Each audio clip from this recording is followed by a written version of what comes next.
Atmosphere across the northern Gulf region. It's still quite moisture laden, and that means it's going to be easy to kind of give more of these areas of rain high productivity, if you will. It just means a lot of heavy rain, especially in the northern eastern Gulf and into the Florida peninsula.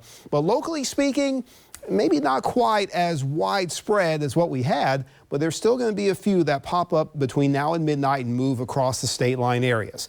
We still have the front that will sag to the south, so anywhere near and south of that zone, which essentially is most of our region, there's still going to be some times of rain. A couple waves come in the morning hours for the coastline and the Appalachia Bay region, so that can contain some downpours just depending on where it is during your morning commute. You catch a break, maybe a little brief sunshine, and then a few more start to pop up and move mostly towards the east, just like what we've seen for the last several days.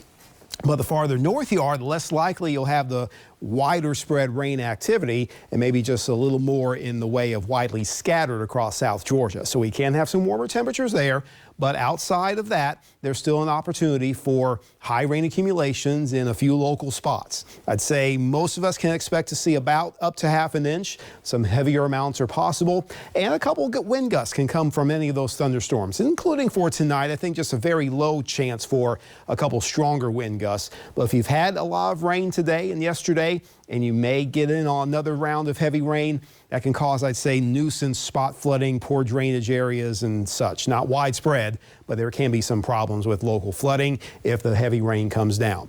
Morning lows will drop into the mid and upper 70s, some mid 70s for most areas though, and highs tomorrow on the verge of 90s, some lower 90s, especially in areas that just happen to get in on more sunshine. I think that'll be most inland areas.